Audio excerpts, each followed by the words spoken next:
Les uns au seuil des portes, les autres aux fenêtres, ils étaient tous sortis, piqués par cette curiosité que l'inconnu fait naître.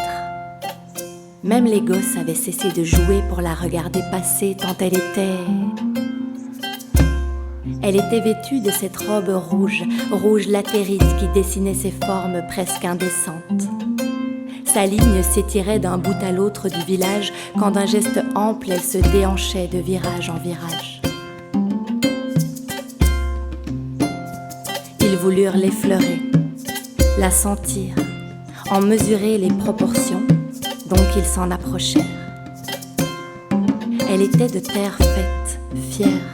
Elle avait l'odeur, l'ardeur, la raideur, la souplesse. Elle était faite de ce petit rien qui faisait sentir bien quand elle passait. « Qui est-ce » demandaient les hommes ahuris. « C'est la route » répondaient les plus instruits, fiers de l'avoir connue avant tout autre. Dans un coin du village, un vieillard s'en inquiétait pourtant.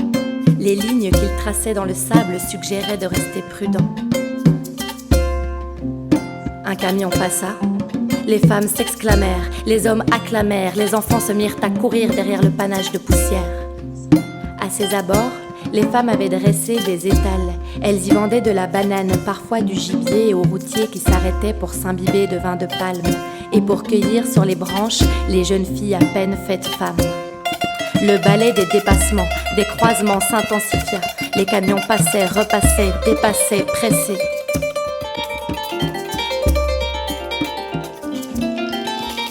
Bientôt, il se murmurait dans le village de ces histoires que les adultes tairent.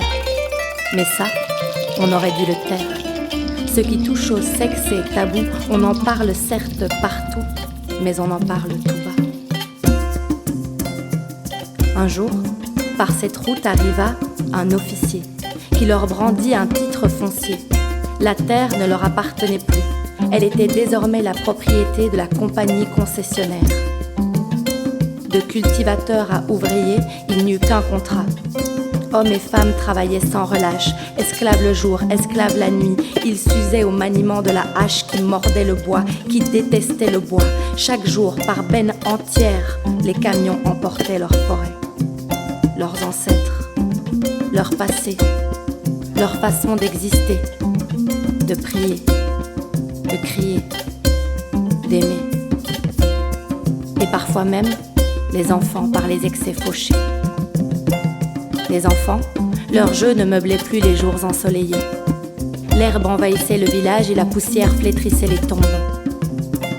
Et puis, un jour, il n'y eut plus d'arbres à couper. Le va-et-vient des camions cessa peu à peu. L'avenir était ailleurs. Pour le trouver, suivez la route.